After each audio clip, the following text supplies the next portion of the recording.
What we're witnessing is Donald Trump watching federal marshals begin the process of taking control of his properties. And the judge overseeing the case didn't merely turn aside his legal arguments, she dismantled them piece by piece, issuing a ruling so severe that legal analysts are calling it one of the harshest opinions ever leveled against a former president. The spark for this financial unraveling came from Trump's own legal team, who filed emergency motions arguing that the asset seizures were unconstitutional, that the fraud judgment was politically driven, and that enforcing it would inflict irreparable damage on his business empire.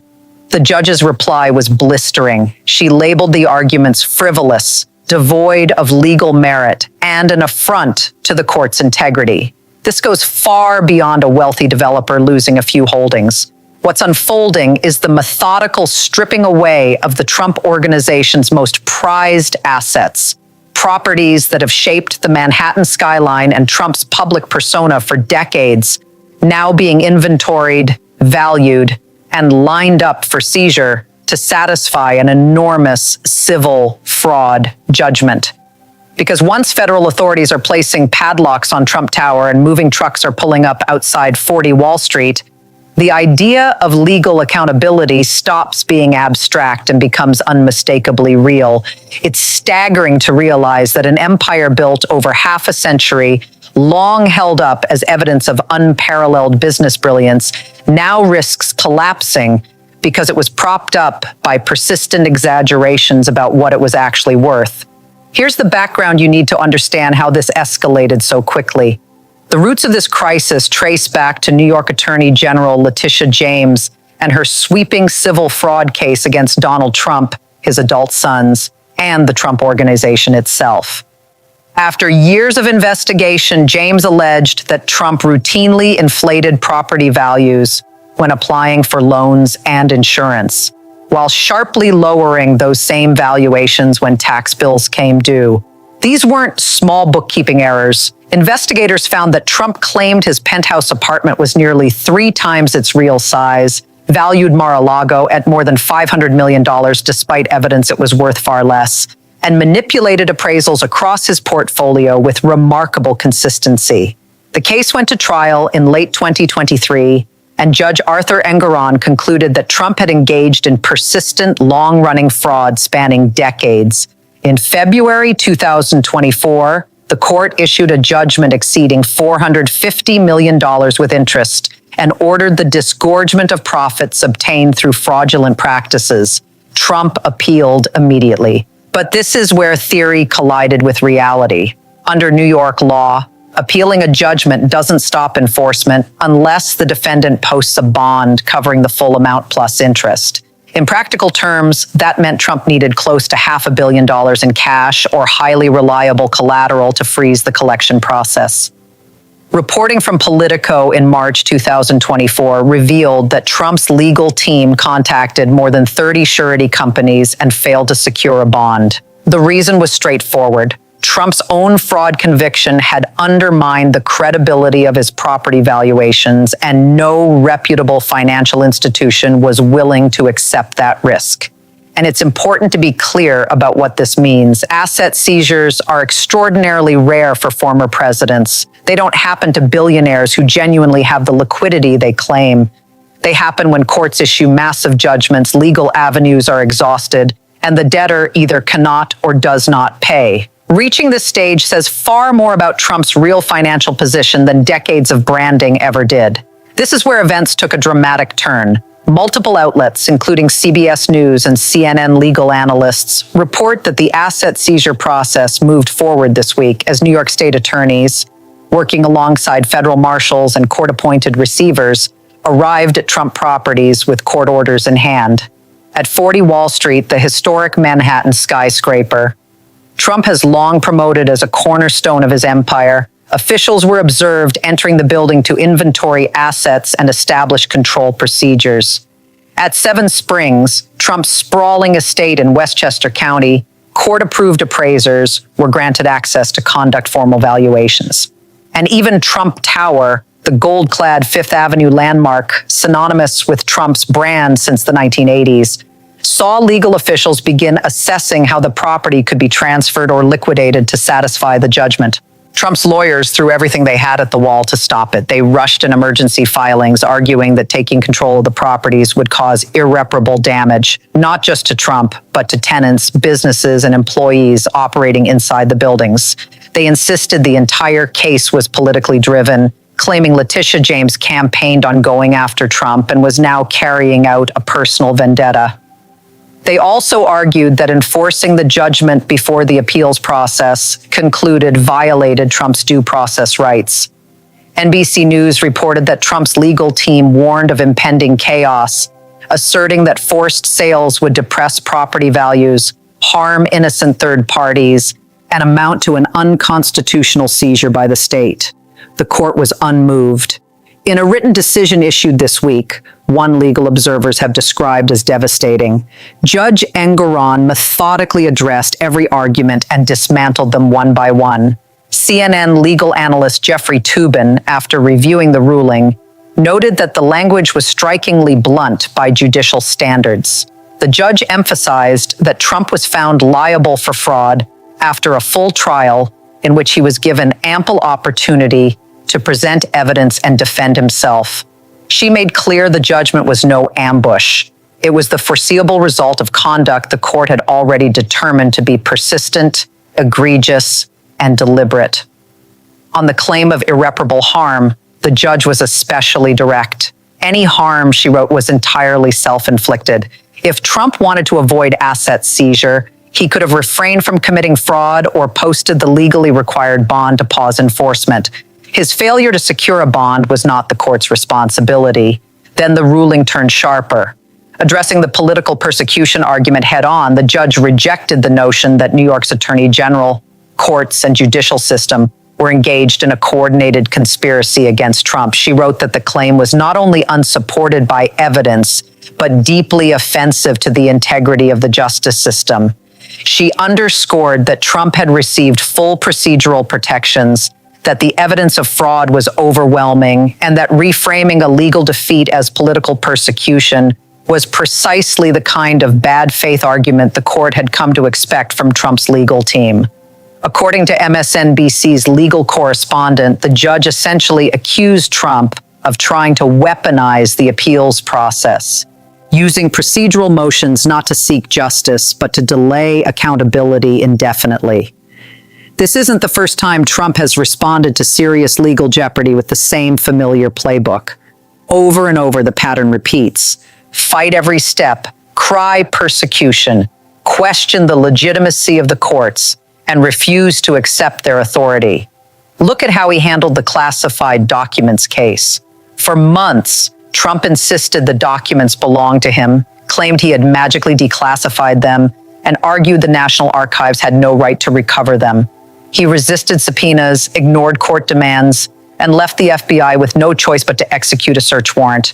Even after he was indicted, he framed the case as a political witch hunt, insisting former presidents could keep whatever documents they wanted. Only when criminal charges and the prospect of prison became unavoidable did the messaging shift from "I did nothing wrong" to "maybe it wasn't technically legal, but everyone does it." The same approach showed up again during the January 6th investigations. Trump argued executive privilege shielded him from testifying despite no longer being president. He sued to block the National Archives from releasing records to the House committee and urged witnesses to ignore subpoenas.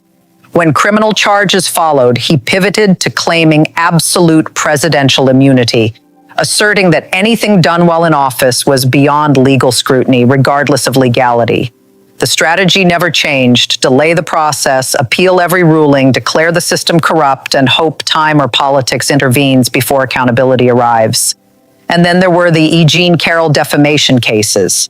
After a jury found him liable and ordered him to pay millions, Trump immediately repeated the defamatory claims online, promptly triggering another lawsuit and another staggering judgment. Each case tells the same story: not a defense rooted in facts or law, but a cycle of denial, deflection, and escalation that only deepens the consequences. When the court required him to post a bond while appealing the judgment, Trump fought that as well, calling it excessive, politically driven, and fundamentally unfair. The pattern was unmistakable: commit the conduct, deny it outright, attack the accuser, lose in court, claim persecution, refuse to pay, and then weaponize every procedural delay available. This wasn't new behavior born in politics. Long before Trump ever ran for office, this was how he operated in business. Contractors who completed work on his properties would submit invoices only to receive lowball settlement offers or nothing at all. If they sued, Trump's legal team would stretch the cases out for years, burying smaller firms under mounting legal costs until they either settled for a fraction of what they were owed or walked away entirely. The calculation was simple: make fighting him so expensive that surrender felt like the rational choice. That tactic worked when his opponents were individual contractors or small businesses with limited resources. But now Trump is up against state attorneys general and government prosecutors with deep benches, vast resources, and no incentive to back down. Delay no longer creates leverage. Intimidation no longer works. And for perhaps the first time, Trump is experiencing what it's like when the other side can't be exhausted, outspent, or bullied into submission. So what specifically did the judge say that makes this ruling so devastating? Let's break down the key sections that have legal experts stunned.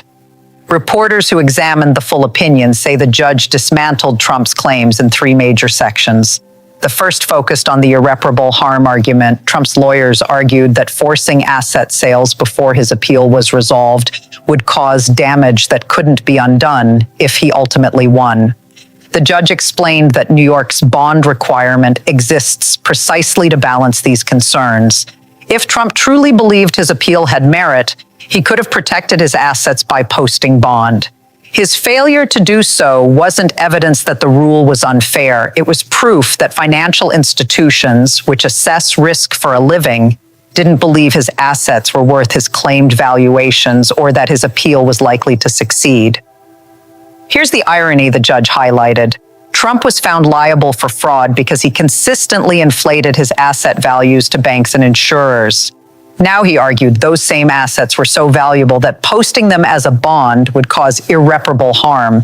Yet when he tried to use those properties to secure a bond, no one would accept them at his stated values. The judge made it clear Trump's inability to obtain a bond was essentially the market confirming his fraud. If his properties had truly been worth what he claimed, securing a bond would have been straightforward. The second section addressed Trump's due process arguments. His lawyers claimed enforcing the judgment before the appeal violated his constitutional rights. The judge swiftly rejected this, pointing out that New York's bond requirement is specifically designed to safeguard due process by allowing appeals while protecting the interests of the judgment creditor. Trump is free to appeal as much as he wants. The bond requirement exists simply to make sure that if he loses the appeal, assets are available to satisfy the judgment. Without it, defendants could strip their holdings during the appeals process, leaving judgment creditors empty-handed. The judge emphasized that this procedure has been upheld repeatedly and that Trump was being afforded precisely what due process requires, nothing more, nothing less. The third section addressed Trump's political motivation claims, and this is where the judge's language became particularly sharp. Legal analysts reviewing the opinion noted that she called out Trump's habit of claiming political persecution whenever he faces accountability as tiresome and beneath the dignity of any court proceeding. She made clear that Attorney General James brought the case based on evidence, that Trump had a full trial with representation, cross-examined witnesses, and presented his own evidence. The court's findings, she wrote, were grounded entirely in that evidence, not in politics. The judge went further, writing that claiming otherwise wasn't just incorrect, it was an attempt to erode public trust in the judicial system.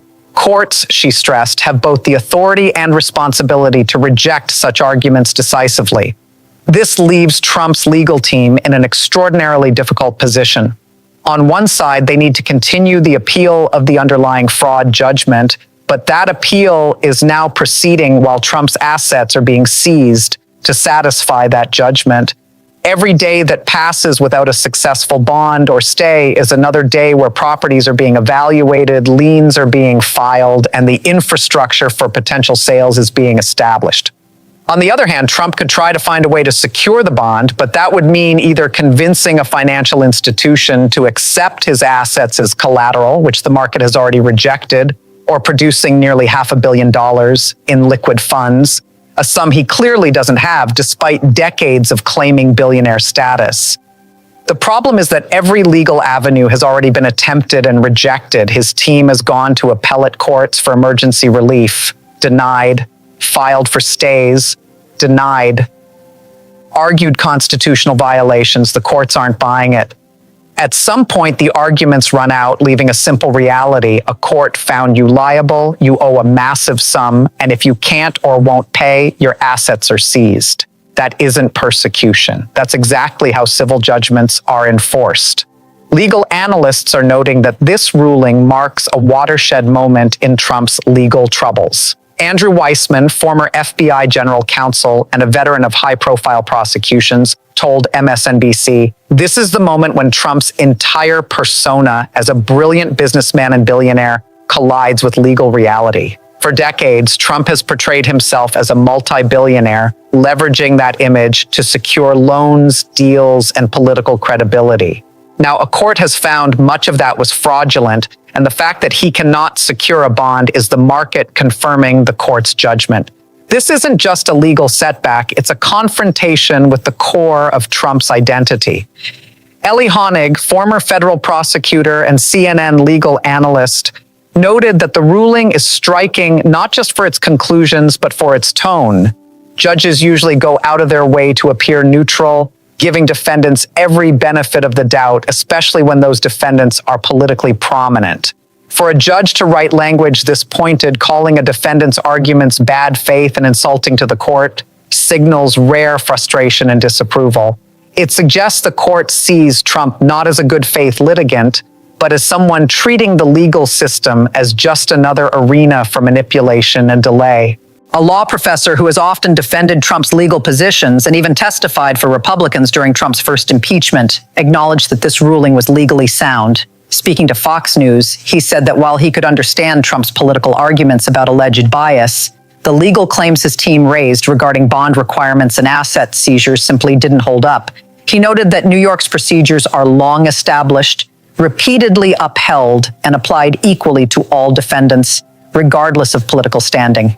Trump, the professor explained, was seeking special treatment, not equal treatment, and the courts were correct to reject his arguments. So why does this matter? Because this isn't just a headline-grabbing legal story. It carries serious consequences for Trump's business empire, his political future, and the broader question of accountability. First is the immediate financial impact. If the asset seizure process moves forward, Trump could lose some of his most valuable and iconic holdings. 40 Wall Street, 7 Springs, and potentially parts of Trump Tower could be seized and sold to satisfy the judgment. These aren't merely financial assets. They are core pieces of Trump's brand and public identity.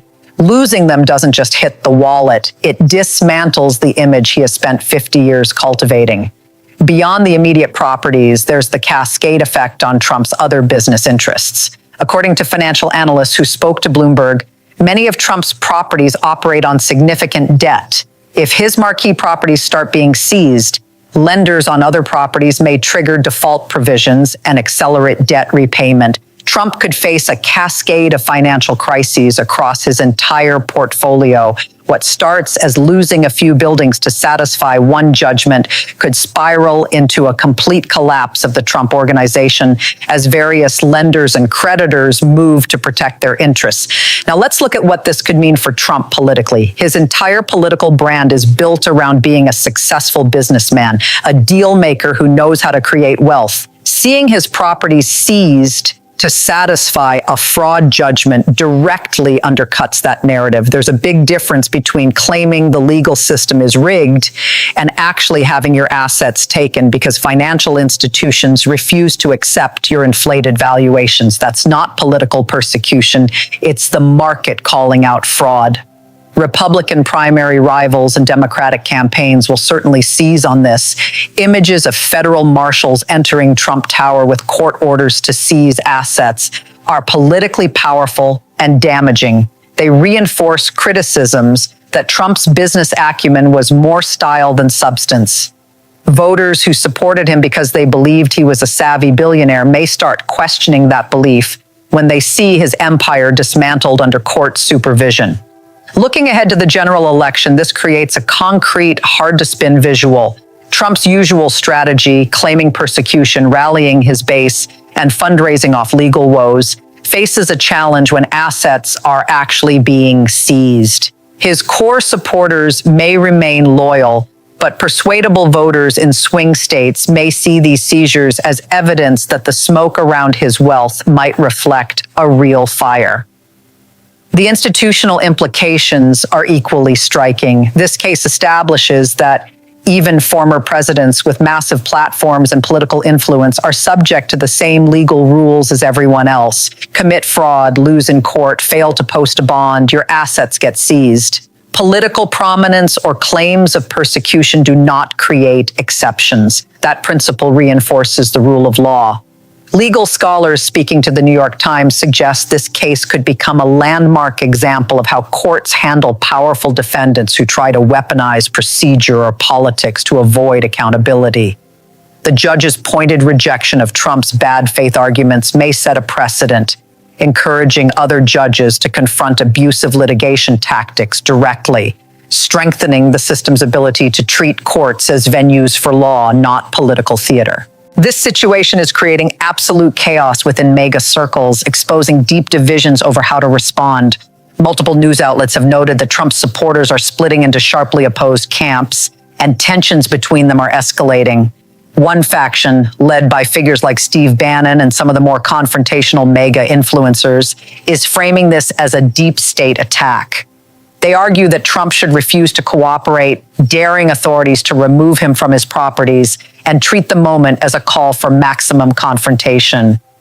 On his War Room podcast, Bannon even urged supporters to surround Trump Tower and physically block any seizure attempts.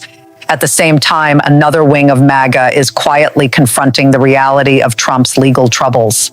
Reporting from the Bulwark and other outlets shows that some Republican strategists and former Trump administration officials are privately acknowledging that his failure to secure a bond highlights serious issues with his actual finances. They worry that the image of Trump as a savvy, successful businessman is being dismantled in real time, and that the fallout doesn't just hurt Trump personally, but threatens the entire Republican brand that has long leaned on his persona. Then there's a third group trying to straddle the line, claiming the judgment is unfair and politically motivated, while also suggesting Trump should have settled years ago or found a way to post the bond. Some Fox News commentators fall into this camp, attempting to criticize the process without fully endorsing Trump's choices. But that middle ground is becoming increasingly untenable as asset seizures move forward. Tensions escalated further when Trump himself took to Truth Social, posting in all caps to call the judge corrupt, label the attorney general a political hack, and claim that Democrats want to do to all successful conservatives what's happening to him. He's trying to frame his personal, legal, and financial disaster as a broader political narrative of persecution. The problem is that the facts keep undermining that narrative. It's difficult to claim persecution when the evidence shows decades of systematic fraud, and the only reason assets are being seized is because no private institution will underwrite a bond using those same assets as collateral. The reality doesn't bend to rhetoric. Meanwhile, Democrats are taking a measured approach in their public response. Rather than celebrating, they're letting the legal process tell the story. Politico reports that Democratic strategists believe the image of Trump's properties being seized is so powerful it doesn't need spin. Voters can see the reality and draw their own conclusions. Over-celebrating could even feed into Trump's persecution narrative, so they're largely staying quiet and letting the visuals speak for themselves. But this goes far beyond a single judgment or a few properties. It raises the question of whether the legal system can actually hold powerful individuals accountable for fraud, or whether wealth, political influence, and a loyal following create a kind of immunity. If Trump can commit systematic fraud for decades, build an empire on inflated valuations, run for president on that record, and then avoid consequences by claiming persecution, what does that signal? It tells every fraudster that with enough power and noise, the rules might not apply to them. This isn't just about Trump. It's about whether financial fraud carries real consequences, whether court judgments are enforceable, and whether the wealthy and politically connected play by the same rules as everyone else. The judge's ruling and the ongoing asset seizures are providing a clear answer. No one is above the law. Political support doesn't shield you from accountability. And if you can't post a bond because no one believes your asset valuations, that's the market speaking, confirming the fraud, not enacting persecution. Here's the bottom line. Donald Trump is now seeing federal marshals start the process of seizing his properties to satisfy a massive fraud judgment. The judge in the case didn't just reject his legal arguments, she shredded them, labeling his claims frivolous and insulting to the court. This isn't merely about losing some buildings. It's the systematic dismantling of Trump's carefully cultivated image as a successful businessman. His inability to secure a bond shows that the market agrees with the court. His valuations were fraudulent. When your own assets can't even back a bond because no financial institution trusts your numbers, you're not a victim of political persecution. You're confronting the consequences of your own dishonesty. And when a judge uses unusually pointed language to dismiss your arguments, you've lost more than the legal fight. You've lost credibility. If Trump manages to avoid real consequences through delay or political maneuvering, it would send a dangerous signal that systematic financial fraud is acceptable if you are powerful enough. That would undermine the very principle that the rule of law applies equally to everyone. Keep watching this story. The asset seizure process is ongoing, with additional properties likely being evaluated and prepared for takeover. Trump's appeals continue, but without a bond to halt enforcement, the legal pressure remains immediate. And politically, the image of Trump Tower or other properties potentially changing hands will resonate through the 2024 election in ways that are difficult to fully predict. The stakes have never been higher, and the financial consequences have never been more real.